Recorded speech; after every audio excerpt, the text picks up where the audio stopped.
Gold, trusted gold buyers. మీరు తాకట్టు పెట్టిన బంగారాన్ని విడిపించి ఈ రోజు ఉన్న మార్కెట్ ధరకు కొనబడను. ఆగ్రా మనోజ్, ముళ్ళు గుచ్చుకుంటారా? కింద పడిపోతారా? అక్కడ పావులు ఉంటారా? ఒరేయ్, రామన్ చౌదరి వస్తున్నాడా? ముళ్ళకి భయపడలేదు, పాముకి భయపడలేదు. రామన్న చౌదరి పేరు వినగానే రాతిబొమ్మలా ఆగిపోయాడు. అవును, రామన్న చౌదరి చిన్నవాళ్లకి చిరుత పులి, పెద్దవాళ్లకు పెద్ద పులి. ఎవరితను? రాయలసీమ రామన్న చౌదరి తాతలు వారి కాలంలోనే సీమను వదిలి ఈ ప్రాంతంలోనే స్థిరపడ్డారు. వేలాది ఎకరాలు సంపాదించి జమీందారులుగా ఖ్యాతి పొందారు. అందుకే రామన్న చౌదరిని అందరూ రాయలసీమ రామన్న చౌదరి అంటారు. గుమ్మం దాటవలసి వస్తే నల్ల చొక్కా వేసుకుని బయలుదేరుతాడు. వీధి గుమ్మాన్ని వదిలిపెట్టి పెరటి గుమ్మం వైపు నుంచే వెళతాడు. ఎందుకో, ఈమె సీతారత్నం. రామన్న చౌదరి అడుగులో అడుగు వేసి అతను మడుగులో దిగమంటే దిగే భార్య. తండ్రి కంటి చూపుతోనే సమస్తం అర్థం చేసుకునే పెద్ద కొడుకు మురళి. ఇతను ఇంజనీరింగ్ చదువుతున్న రెండో కొడుకు రఘు. తన భుజం మీదున్న జందెం కంటే ప్రేమగా, స్నేహితంగా చౌదరిని ప్రేమించే ఒకే ఒక వ్యక్తి ఈ వెంకట శాస్త్రి. ఇంతమంది తనను ప్రేమించిన రామన్న చౌదరి మాత్రం భూమిని ప్రేమిస్తాడు. తన కండతో, తన అండతో, తన మొండితనంతో కావాలనుకున్న దాన్ని ఆక్రమిస్తాడు. కాదన్న వాళ్లను కాల రాస్తాడు. ఈ భూమి మొత్తం నాది అని ఒక మ్యాప్ వేయించుకున్నాడు. ఈ కనిపించే మ్యాప్లో 90% అతను ఇప్పటికే ఆక్రమించుకున్నాడు. ఈమె పేరు నాగసులోచన. ఈ ముసలమ్మ నాగసులోచనకు బామ్మ.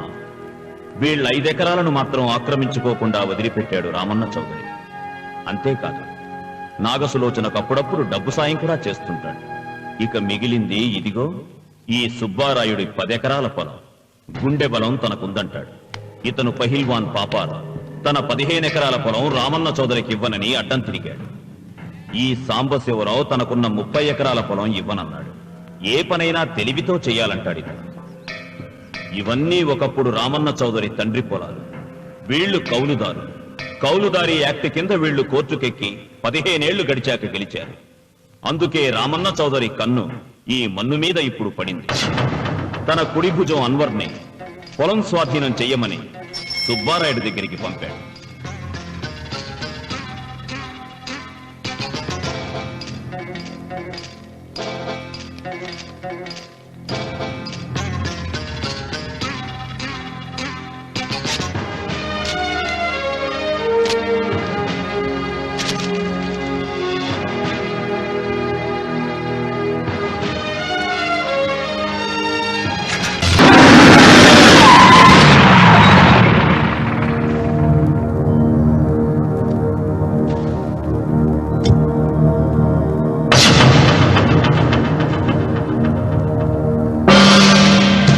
సుబ్బారాయుడు, రామన్న చౌదరి గారు వచ్చారు.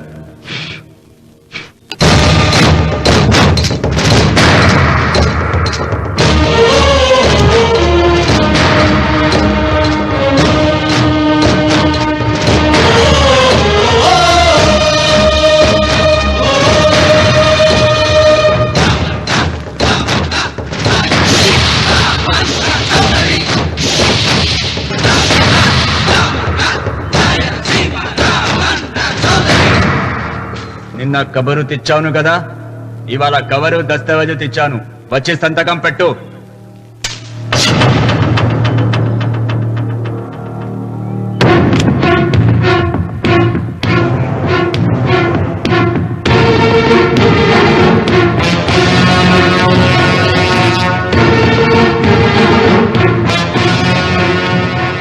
వెయ్యనా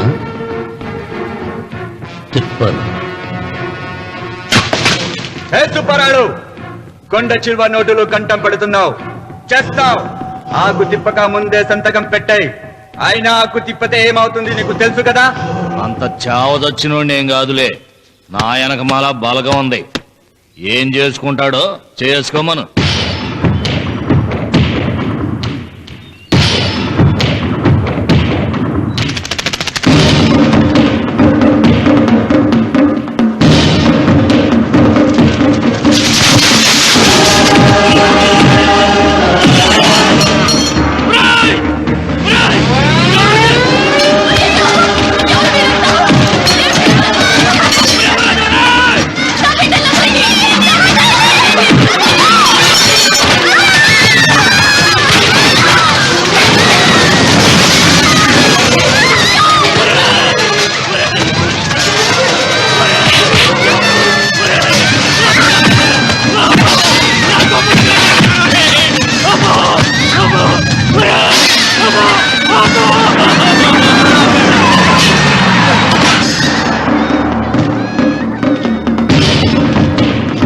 అయ్యా అయ్యా నోటి కడుకు నాశనం చెయ్యొద్దయ్యా, వద్దయ్యా, నీకు దండం పెడతానయ్యా.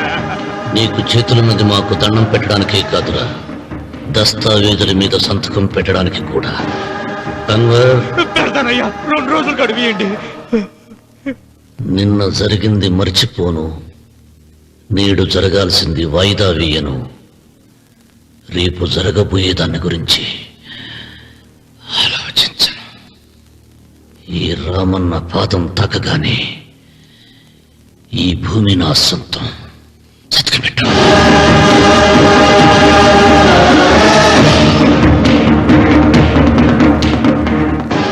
ఏయ్, బలవంతుడు ఎదురు వచ్చినప్పుడు తలవంచిన వాడు బాగుపడతాడు,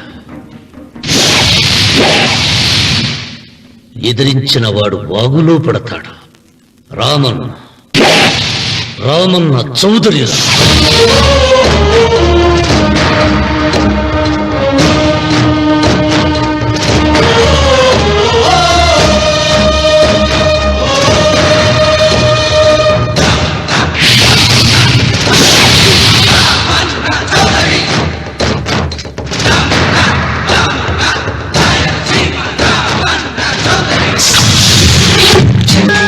మా బస్ వచ్చేసింది. బాయ్. బస్ ఎక్కకుండా ఎలాగమ్మా తప్పిపోయారు? టీచర్, గ్రామం చూడడానికి వచ్చాం. ఇక్కడున్న అందాల్ని మాత్రమే కాదు, ఒక మంచి మనిషిని కూడా చూసాం. అడిగో అతనే.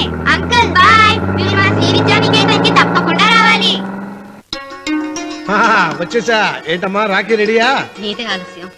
తోడపట్ట పోయిన ప్రతి సంవత్సరం మర్చిపోకుండా కడుతున్నావమ్మా. దీర్ఘ సుమంగళి భవ. మంచి మట్టి గాజులు వేయించుకోమ్మా. ఈ పేదవాడిని నీకు ఇంతకన్నా ఇచ్చుకోలేడు. మట్టి గాజులు ముత్తైదికి శుభం అన్నయ్య. అవును, ఈ రోజు పూజ బాగా భారీగా చేసావమ్మా. ఎందుకలా అడుగుతున్నావు? నిన్న మీ ఆయన ఇంత పాపం చేశాడు. ఆయన వస్తున్నారు. ఎరా వెంకన్న, ఇందాకటి నుంచి ఆకాశవాణి వార్తలు వినిపిస్తున్నాయి. నన్ను చూడగానే టక్కున కరెంటు పోయిందేమిటి? నువ్వు మమ్మల్ని మాట్లాడిస్తే కదా. తప్పుకోమ్మా. అంతేనా? పొద్దున్నే తపాలా మోసిన సంగతి నాకు తెలిసిపోయిందని భయం. నేను తప్పాలా మోసానా? ఏం చేయలేమ్మా. వీడి గురించి నేను ఏమైనా చెప్పానా? ఇంతకు ముందే కదా అన్నయ్య ఆయన ఇంత పాపం చేశారన్నా. అయ్యో, దేవుని ముందైనా నువ్వు అబద్ధం చెప్పగలవేమో గాని మీ ఆయన ముందు నువ్వు అబద్ధం చెప్పలేవు. వెంకన్న, సీత చేత రాఖీ ఎందుకు కట్టించుకున్నావు? నా చెల్లెలి కాపురం బాగుండాలని. మరి నువ్వు అన్న జీవితం చల్లగా ఉండాలని కోరుకున్నావా? కోరుకున్నానండి. ఏం కోరుకున్నావు? వాడు గులాబీ తోట ఎండిపోయిందని తెలుసా? ఇదిగో సీత, రాఖీ కట్టించుకున్న చేత్తోనే ఈ డబ్బులు వాడికి ఇవ్వు. రావుడు, గులాబీ తోట ఎండిపోయిందని నాకెలా తెలుసు అనేగా. నా కన్ను నాకు కావలసిన పొలాన్నే కాదురా, నా ఆత్మీయుల కష్టాలు కూడా చూస్తుంది. టిఫిన్ తిన. మురళి, రఘు ఎక్కడ? ఒరే రఘు. ఒరే, ఇంతసేపు ఎక్కడికి వెళ్ళావురా?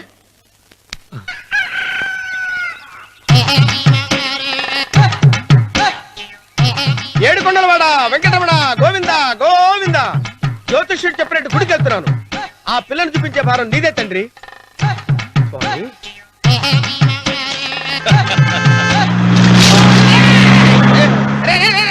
దరిద్రుడా, కడుపు కనందున్నావా? గడి తిన్నావురా?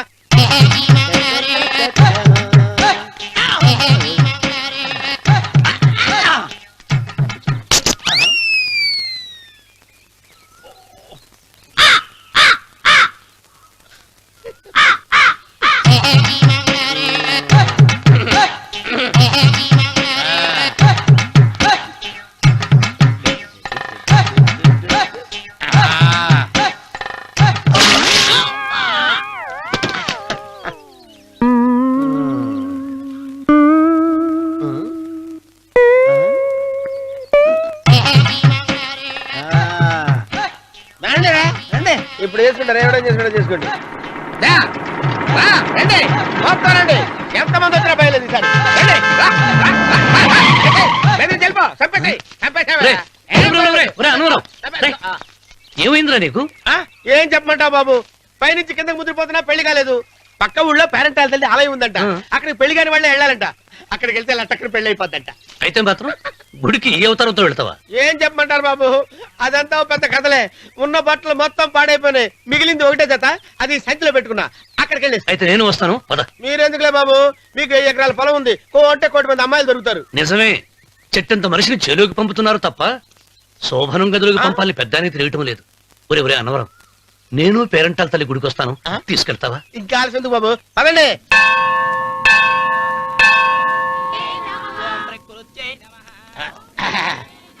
ఒరే అన్నవరం, గుడిలోకి వెళ్లే ముందు కొలంలో కాళ్ళు కొడుకుని వెళ్ళడం ఆచారం రా. బాలవాళ్ళ బాబు గారు, మనం ఇక్కడికి వచ్చినందుకు కాళ్ళు చేతులు కడుక్కోవడానికా? మీరు కాళ్ళతో కడుక్కోనండి, నేను వెళ్ళిపోతాను బాబు.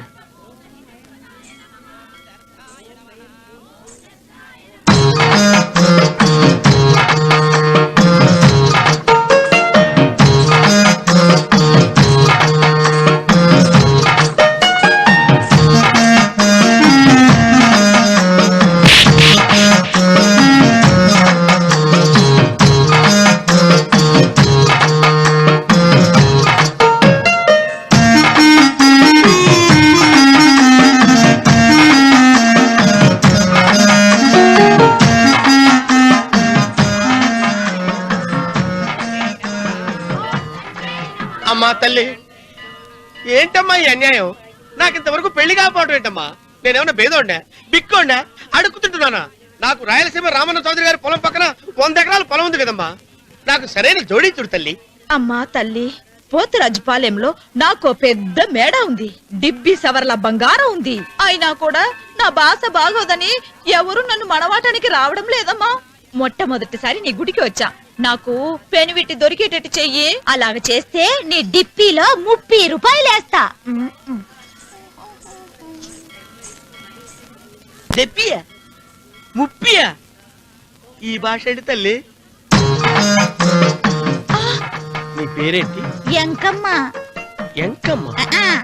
భగవంతుని తందాన్నిచ్చి ఇంత దరిద్రమైన పేరు పెట్టాడేంటి? పేరుదేముంది, వెంకు అని పిలుచుకోవచ్చుగా. అది సరి, నీ పేరేంటి? నా పేరు అన్నవరం.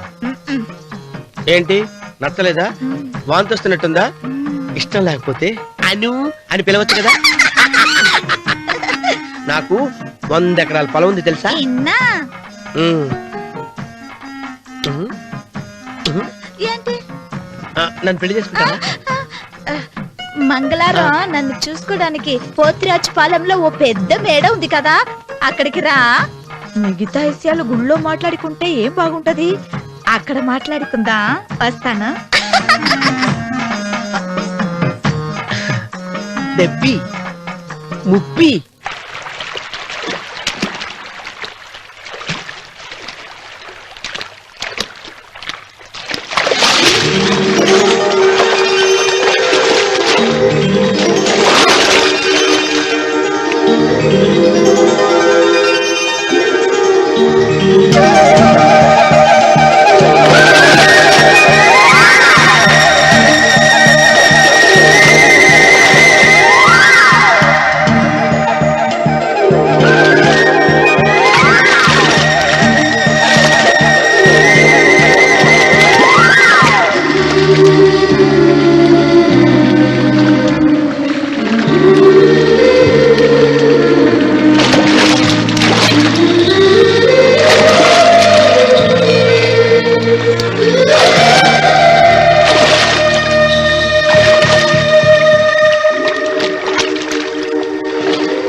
కంగారు పడక సుబ్బారాయుడు, మేమిద్దరం ఊళ్ళో లేని టైం చూసి దెబ్బతీశాడు ఆ రామన్న చౌదరి. నీ కళ్ళను చూసే కదయ్యా ధైర్యంగా ఆయన ఎదిరించాను. పెళ్ళ బిడ్డలు చంపేస్తాడేమో భయపడి సంతకం పెట్టి ఏళ్ళని తిప్పుకొట్టడం కాదు, నీ బేతాపం ఏదో ఆ రామన్న చౌదరి మీద చూపించాల్సింది. మిమ్మల్ని నమ్ముకునే కంటే ఇదిగో ఈ పోలీసు ఆయన నమ్ముకోవడం మంచిది. అమ్మో, రామన్న చౌదరిని అరెస్ట్ చేసే దమ్ము నాకు లేదు. కావాలంటే కాకి బట్టలు తీసేసి కాలంలో బట్టలు ఉతుకు బతుకుతా. ఆయన జోలికి మాత్రం వెళ్ళను. సర్లే సుబ్బారాయుడు, రేపు పంచాయతీలో ఈ రకంగానే జరిగిందని చెప్పు, నీ పొలం నీకు ఇప్పిస్తాయేం? పంచాయతీ పెద్దల్లో నేను ఉంటాడా కదా, అగ్గిలో ఓ పుల్ల ఎక్కువేసా. మరి నా పెళ్ళాం పిల్లల సంగతం నువ్వే తొక్కులాడాకు సుబ్బారాయుడు, యాడ్నో చోట నేనే దాచిపెడతాలే. అది సరే, రామన్న చౌదరిని పోలీస్ స్టేషన్ కి పిలిస్తేనే పొండహ అంటాడు. పంచాయతీకి పిలిస్తే వచ్చి పీకలకు వస్తాడేమో. సీత పిల్లలేరి? మురళి పొలానికి వెళ్ళాడు, రఘు కాలేజీకి వెళ్ళాడండి. ఆ రాస్కెల్ ఎక్కడ? ఆ, అదే వెంకన్న. ఇంకా రాలేదండి. కూర్చో. పర్వాలేదండి. కాసేపు నీతో మనసిప్పి మాట్లాడాలండి. కూర్చో సీత.